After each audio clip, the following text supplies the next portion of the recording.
বিষয়টা কতটুকু লক্ষ্য করেছেন আমি জানি না। তবে আমার লক্ষ্য করা অনুযায়ী যতটুকু ধারণা করতে পেরেছি, সেই অনুসারে দায়িত্ববোধ হচ্ছে অদ্ভুত একটা জিনিস। হুম, দায়িত্ববোধ হচ্ছে অদ্ভুত একটা জিনিস। যিনি পালন করেন তিনি পদে পদে প্রতিনিয়ত দোষী সাব্যস্ত হয়। আর যিনি এড়িয়ে যায়, এড়িয়ে চলতে পারে, তিনি লম্বা লম্বা জ্ঞান ছুটে দিয়ে জ্ঞানীর পদবী মাথায় মুকুটের মতো পরে সিনা টান করে চলে যায়। ঘুরে বেড়ায় দীপ্তি, অবিরাম সে মানুষকে জ্ঞান দিতেই থাকে।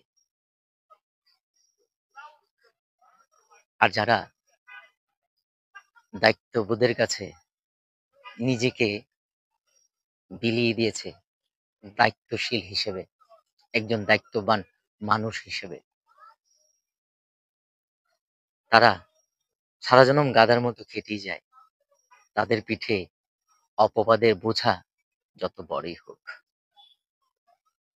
তারা দায়িত্ববোধ দেখে বা দায়িত্ববোধের পাহাড় দেখে কখনো পিছু পা হয় না, গা বাঁচিয়ে পালিয়ে বেড়ায় না।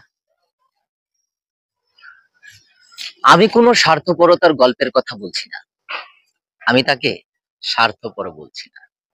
কারণ এই স্বার্থের দুনিয়ার, স্বার্থপর নগরের কিংবা স্বার্থপর শহরের এক একটা ইট, এই স্বার্থপর পৃথিবীর এক একটা মানুষের নিষ্ঠুরতার সাক্ষী হয়ে আছে যুগের পর যুগ।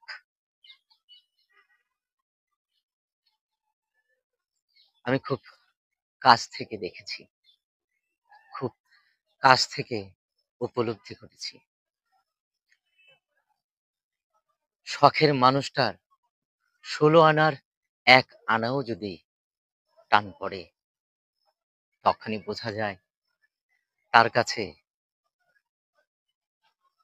কাছের মানুষটার মূল্য কতটুকু, গুরুত্ব কতটুকু।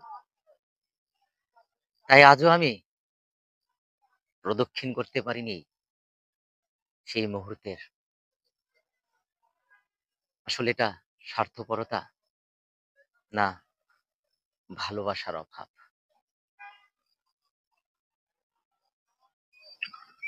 অহেতুক কখনো তর্কে জড়াবেন না।